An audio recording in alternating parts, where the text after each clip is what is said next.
Have you noticed that English has different intonation than Spanish?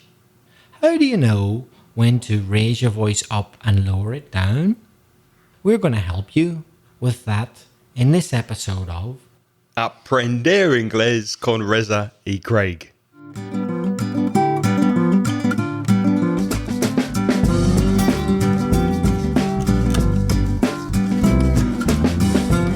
Hi, I'm Reza, And my name's Craig.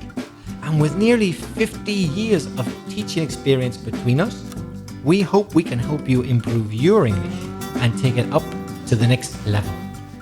We help you with your grammar, your vocabulary, and in this particular podcast, your pronunciation, specifically intonation. How are you doing, Reza? I'm fine, Craig. How are you? Yeah, I'm good. It's getting very, very hot, very warm in Valencia, but I'm very happy to be podcasting again.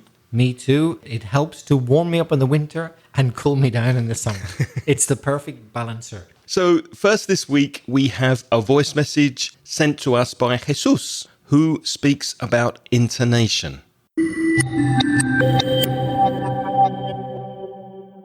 Hello, Craig and Racer. I'm a teacher of English, and first of all, congratulations for the podcasts that you do. They are amazing, absolutely amazing, I would say. Well, the reason I'm calling you and speaking to you is because I'm wondering if you could do a podcast on intonation. Particularly, I would like you to focus on those words that get more prominence than others when we speak English. I know this is a difficult question for students and for non-native speakers of English. So if you could do it, I'd be very, very grateful. Thank you. Well, Jesus, thank you very much for your feedback there on intonation. Yes, it's a good idea, and that's exactly what we're going to do. By the way, we thought your intonation was really, really good. Yes, not only your intonation, the way your voice goes up and down, but the stress you put on particular words and expressions, like amazing, for example. Your word stress and sentence stress is very, very good. So congratulations, that was an excellent message. Yes, I don't know if you noticed, Jesus, but in the introduction, I didn't really use standard British English intonation. I purposely exaggerated my native Belfast intonation, which I don't normally use very often, but since we're talking about intonation, I decided to kind of start the introduction with an exception rather than the rule, but we'll talk more about that later. Yes, we're going to tell you about the general patterns to follow in intonation.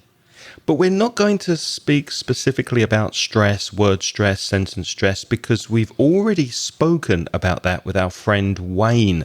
So, Jesus, if you want to focus and study a little bit on word stress and sentence stress, go to inglespodcast.com/180, and listen to the podcast we did with Wayne.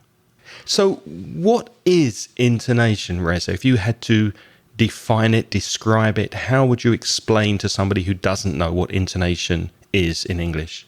Well, the first thing I would say is it isn't accent. Don't confuse the two things. Intonation is how we say things rather than what we say. It's the way the voice rises and falls when speaking. It's kind of like the music of English or of any language. But as you'll see, in English, it's especially important. That's right. And before we look at the different uses of intonation in English, we'd like to thank our sponsor, italki. If you would like to improve your intonation and your pronunciation, you can do it with a one-to-one personal teacher. Now, that might sound a little bit expensive, but it does not have to be with our sponsor, italki. Italki is a website that has a wide selection and variety of different teachers of many different languages, not only English. But if you want to practice specifically your pronunciation, your intonation, and your stress, you can find a teacher who is specialized in doing that for you. What do? You go to the website, you register, choose your teacher based on the teacher's experience, price, etc. schedule your first lesson. That means you choose a date and a time that's convenient for you. Then you connect on Skype or other video chat software. Now, if you decide to experiment with this and you pay for your first lesson, Italki are offering a $10 credit when you sign up and pay for your first lesson with your Italki teacher.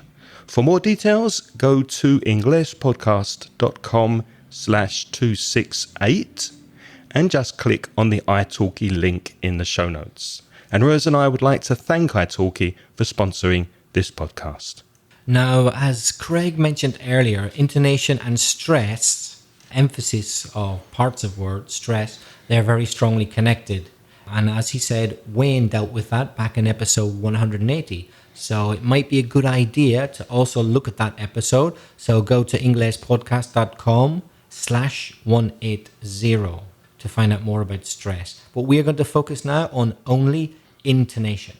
Now, Spanish speakers tend to speak with more flat intonation than English speakers. So let me say that again with what I think is typical Spanish intonation. Spanish speakers tend to speak with more flat intonation than English speakers. Do you agree with that?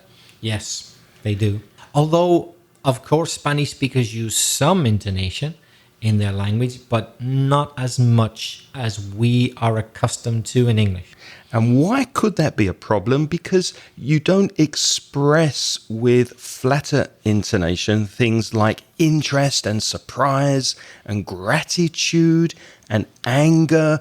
All of these attitudinal messages don't come across when your intonation is flat. So you could sound bored by the person who's speaking to you, or boring. So you might sound boring to somebody else if your intonation is too flat. So to avoid sounding bored or boring, English speakers tend to raise, go up, and lower, go down their voice more than Spanish speakers to express things like anger, surprise, interest, gratitude, etc. Really? Did you hear what Craig just said there? Really? It wasn't so much what he said as how he said it. If he had said, really, I wouldn't have been very impressed. But he didn't. He said, Really? really? Going from low, going right the way up to show that he's interested. And if I don't believe you, I could say, really. So if the intonation drops, there's a different attitude, a different message in the sound of my voice. So what's the best way to improve your intonation in English? Well, just really, really listen to English speakers and try to copy their intonation. We're going to look at different uses of intonation and try and explain to you specific areas where intonation can have an effect.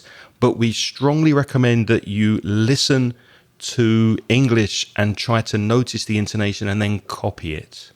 So Reza, when do we use rising intonation? When does the voice go up like this?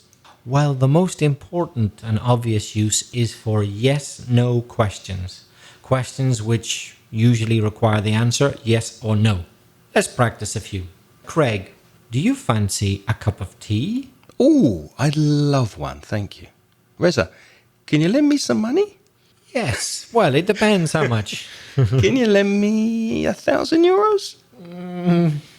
Let's negotiate that.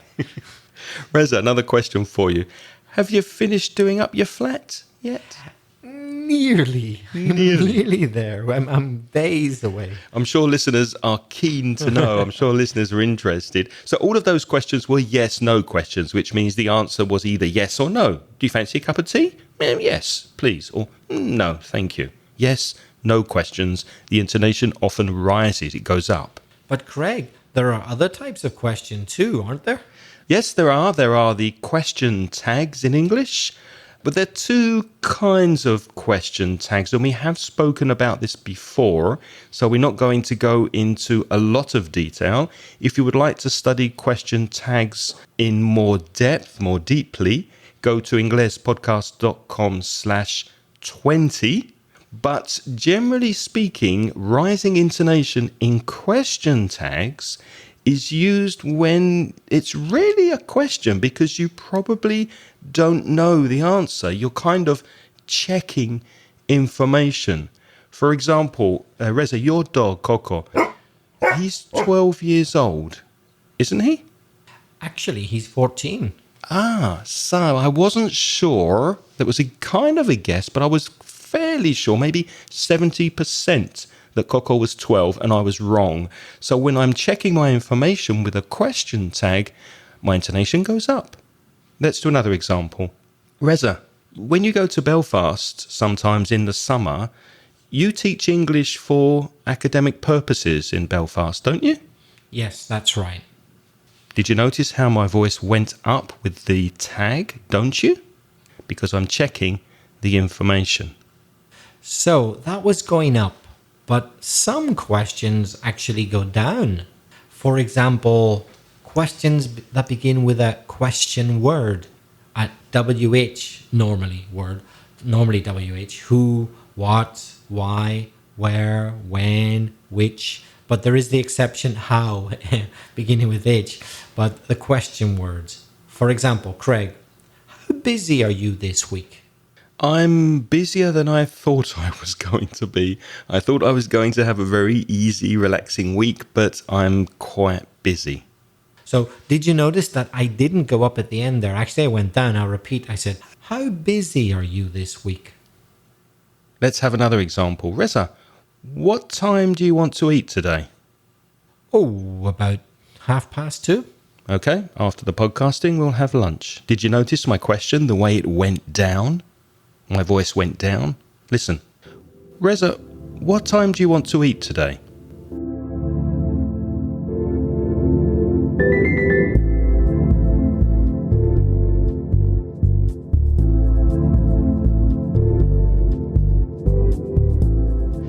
We also use falling intonation with statements, las afirmaciones. For example, listen to my voice. Reza, we'll have a break soon. Oh, good. Yeah, we'll have a cup of coffee soon. We'll have a break soon. So when I'm stating something, my voice can go down. Reza, nice to see you. You too. Thank you. Craig, we should podcast more often. We should. Or I could just make a statement about the weather. I could say, for example, oh, it's raining. However, if I'm surprised by the rain, my voice would go up. I'd say, it's raining. So notice the different vocal differences in up and down depending on the attitude. Another use of falling intonation is for commands, imperatives. That means when you tell somebody to do something or you give them instructions. For example, write your name and email address here. Or take the dirty dishes into the kitchen. Now, we spoke about question tags with rising intonation. Question tags can also have falling intonation that goes down. And these are quite useful if we want to start a conversation because they're not really questions. You're kind of 70% sure of the answer. I'm almost 100% sure that Reza's from Belfast, but if I wanted to start a conversation with Reza, I could say, Reza, you're from Belfast, aren't you?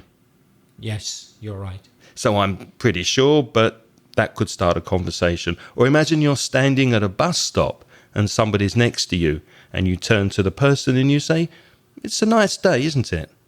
So your intonation drops, it goes down, and that would start a conversation if the person is friendly. Can you think of another example? Yes, Craig, your favorite fruit is pineapple, isn't it? Yes, it is. It's yours as well, isn't it? Yeah, same as mine. Another use of falling intonation going down is for exclamations, such as a dinner of spicy guacamole followed by pineapple. Oh, what a lovely thought. That would be heaven for me. Or Reza brings a bottle of wine when he comes for dinner, and I say, oh, Reza, how nice of you. How nice of you. Or Reza arrives exactly on time for the podcast, and Craig says, that's a surprise. So that's another use of falling intonation, exclamations. So we've got WH questions, who, what, why, where, statements, commands, question tags that are statements rather than questions, and exclamations. All of these uses of intonation can be found written on our website at inglespodcast.com/268. So there are times when intonation rises and falls in a sentence. Reza, when does that happen? When does intonation go up and down in the same phrase or sentence? Well, it depends in what order. If we rise first, we go up first, and then after that we fall, that would be typical for lists. I'll give you an example. We went to London and we saw Big Ben, the Houses of Parliament, the British Museum, and the London Eye. Or I'm having a party. I need beer, wine, crisps, peanuts, vodka, and orange juice. So at the end of the list, the voice goes down. Another use of first rising and then falling intonation is for choices. We can go to the beach or the shopping centre. Do you want tea or coffee? Would you prefer to speak Chinese or Russian? Chinese, probably. What about you? I can't even say yes in Chinese. Anyone will do because I won't be able to say a word. And you could tell your students to stop talking in Chinese when they're talking Chinese in the class. Conditional sentences, the famous if sentences, also can go up and down. For example, if I decide to go, I'll text you. And for all our listeners, if you want to say hi, send us a voice message. Another use of up and down intonation is when our thoughts are not finished, when we're making partial statements. So we don't finish our thoughts. Let me give you an example. Your partner comes into the room with a lovely new dress and she says to you, "Do you like my new dress?" And you say, "Well, the colour's nice."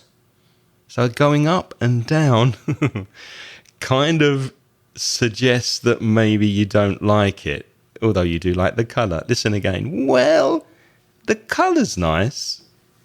Craig, you and your wife, do you both speak Spanish? "My wife does." Up and down. "My wife does." So because he didn't finish his statement, my conclusion is that maybe Craig doesn't quite so well. So those are the main uses of first rising and then falling in a sentence when we're speaking about lists, when we're speaking about choices, using conditional sentences, or expressing some unfinished thoughts. When does... I'm focusing on my intonation. When does intonation fall and then rise in a sentence? So that's the opposite, Reza. When does it go down first and then go up? That could be when you feel doubtful, you have doubts, you're not sure about something, or hesitant or uncertain about something. For example, perhaps we should double the sales price. So I'm not sure. Maybe it's a good idea. I'll repeat. Perhaps we should double the sales price. Or imagine there's a really attractive lady in your office and you'd like to go for a drink with her. You might say, "I'm not sure, but I think I'm going to ask her out." So again, that's hesitation, that's doubt. Can you think of another example? Yes, imagine you've been offered a new job. Well, if you really want this job, I would say to you, it's probably a good idea to sign the contract as soon as you can. Probably, but not necessarily. Quite often, we use this one to be sarcastic. Obviously, it's a good idea to sign the contract. Imagine I've just offered you a new job. Imagine I'm going to be your boss. And I say, "Well, you've been successful in an interview. The job is yours." And the contract's lying on the table. And you're so happy that you forget that the contract's there. And I say, it's probably a good idea to sign the contract. Yeah. I'm kind of being sarcastic. I'm saying, of course, you must sign it. It's more than a good idea. You really have to. I'm being ironic there with my intonation. Yeah. For example, we plan the podcast, we swap notes, we get together, we record it, we edit it, we adjust the transcriptions, and then Reza says, "Did you publish the podcast? It's probably a good idea to publish the podcast." Get it out online? Yeah, probably. So it can also be sarcasm.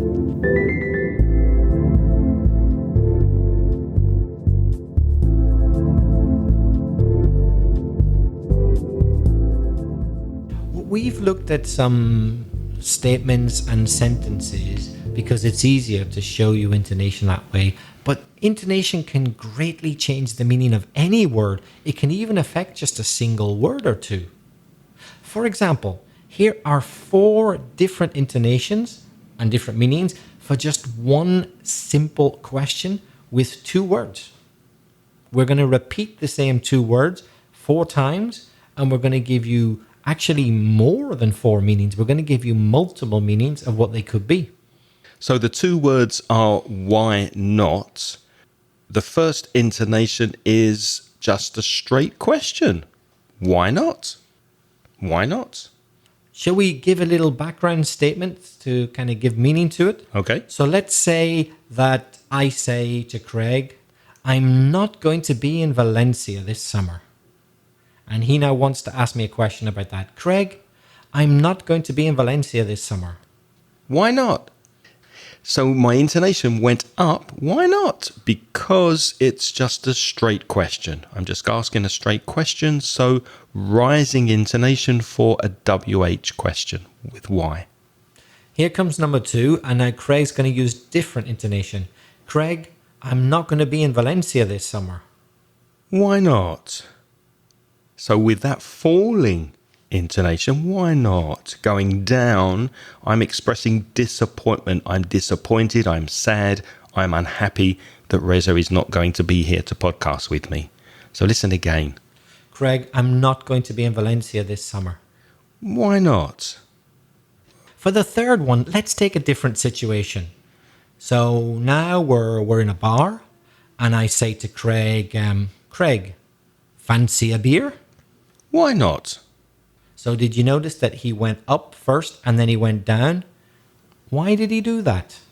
Why did you go up then down, Craig? Because I agreed with your suggestion. I was very satisfied with your suggestion and very content and very happy. So why not? Let's do it one more time. Craig, fancy a beer? Why not? Now the intonation can also go down first and then up. So falling, then rising intonation. Let's give an example with that. Craig, I don't know if you've noticed, but I haven't washed today, or the day before, or the day before that. Why not? Because I've become allergic to water. Really? So Craig was curious to know why I hadn't washed. You expect people to wash. So his intonation went first down and then up. Let's do it again. Craig, I haven't washed today, or the day before, or the day before that. Why not? Because I've become allergic to water. I think we'll be podcasting on Skype in the future. So definitely curiosity. When you're curious, your voice drops, then goes up. Why not? So 4 different ways of saying words with very different attitude and communication for each one. So just to go over those very quickly, there's rising. Why not? There's falling. Why not? There's rising and falling. Why not? And there's falling, then rising. Why not? So there you go. We have tried to explain the basic tendencies, rules, patterns, let's call them, of intonation for most speakers of English. Yeah, these are very general, and we definitely suggest you go to the show notes and you listen again, reading the text and then repeating after us, and try and copy our intonation. Of course, these are very general. Some accents are very regional. Accents vary. Typically in Australia and also in Northern Ireland, the sentences go up at the end, and you might hear people speaking like this because that's just the way they speak in their area.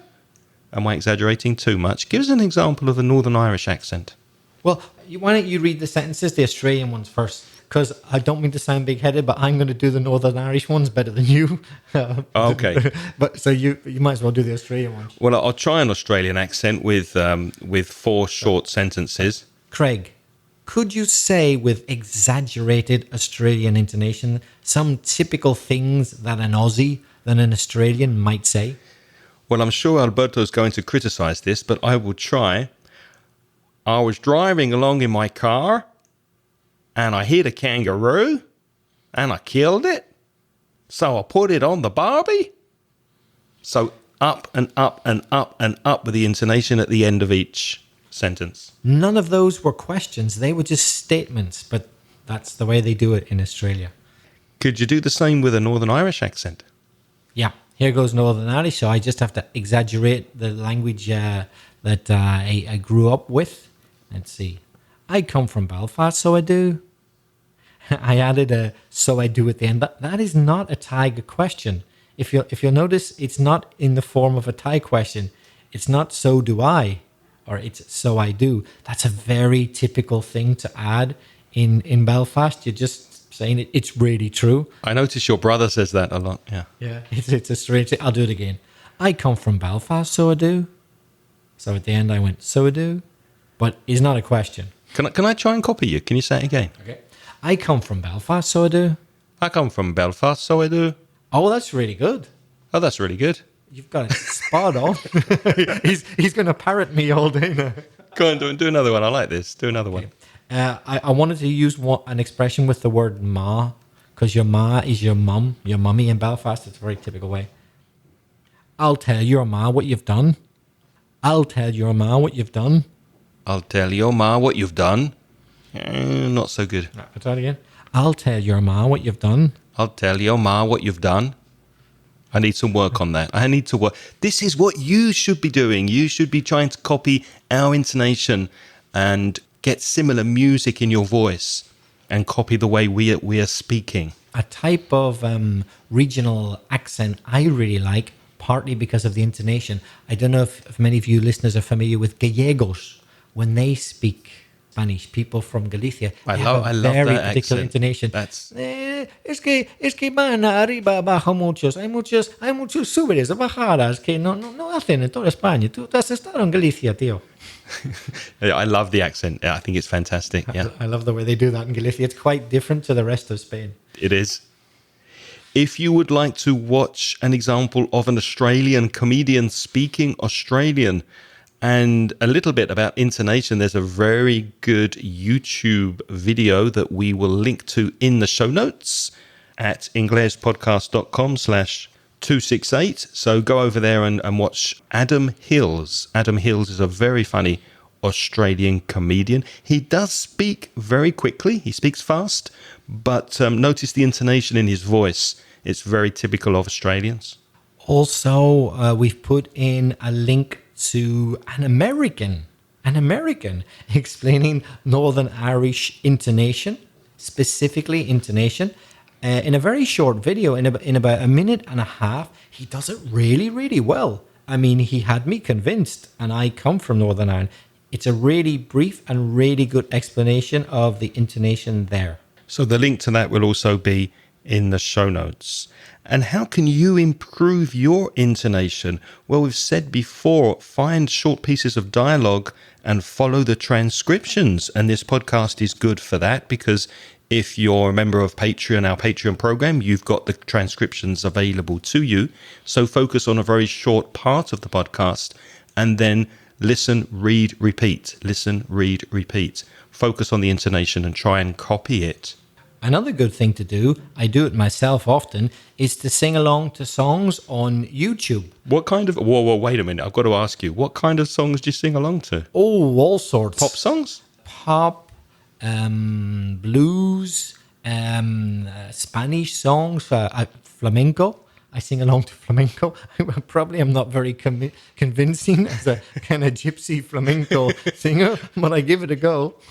A gypsy flamenco Northern Irish English teacher. Can you imagine singing. with my intonation going up at the end accidentally in the flamenco songs? Actually, on our Facebook page at facebook.com/Mención Inglés, I put a video up every single day with the lyrics to a song. A whole range, a wide variety of different songs with the lyrics, with the words, so that you can sing and read at the same time. So there's a resource for you. That's every day on Facebook. Of course, another thing you could do to practice your intonation is to send us a voice message. Record it a few times, more than once. Try to improve your intonation every time. Tell us your name. Tell us where you're from. Tell us how long you've been studying English and what difficulties you're having, if you have any questions for us or any suggestions for a future podcast. And when you're recording your voice and you listen back and you try each time to put more intonation into your voice, then it's a really good way of practicing. You don't have to send it to us, but we really want to hear from you. You could just record it on your mobile phone and listen to it yourself. Well, Craig, is there anything else we need to do now? Well, I think we should have some tea and biscuits. Here, try one of these biscuits. What do you think of these chocolate biscuits? Lovely. I can't believe you made these. They're absolutely fantastic. And now it's your turn to practice your English. You can send us a voice message on SpeakPipe. That's speakpipe.com/English podcast. Or if you prefer to write to us, you could write to Craig at craig@inglespodcast.com or to me, belfastreza@gmail.com. If you'd like to study on an audio course over the summer, you could go to the Mención Inglés store and buy a downloadable course, and that is at store.mencioningles.net. As usual, we'd like to thank all our patrons, the people who sponsor us on the Patreon program. For as little as $1 a month, if you sponsor us, you'll get instant access to recent transcriptions, transcribed by Angelica as ever. Just have a look at patreon.com/Inglespodcast. And we greatly appreciate all our Patreon supporters. We'd like to welcome specifically the ones who have joined this month. Geraldine Islas, thank you very much. Ramon Menocal, Esteban, and Rafael, thank you so much for joining the program. What's next week, Reza? On next week's episode, Peru. Join us next week. Thank you very much for listening. And until next week's episode, it's goodbye from him. And it's goodbye from me. The music in this podcast is by Pitts. The track is called See You Later.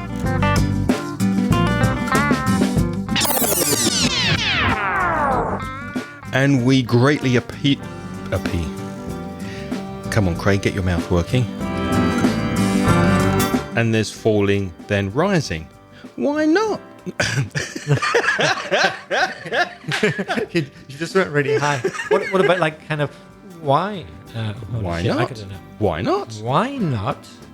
Okay, let me try. Why not? It's difficult when you have to think, When isn't you it? have to think about it, it's hard. It's really tough. Craig, I have just bought a stuffed cat. What does stuffed mean? Stuffed means relleno. A cat which is dead, but it has been filled so that it will last. Is this true? No, but it would certainly get you curious, wouldn't it? It would. Okay. That was showing agreement, satisfaction, and contentment to Rage's. I've forgotten your name, mate. To Reza's suggestion of a beer.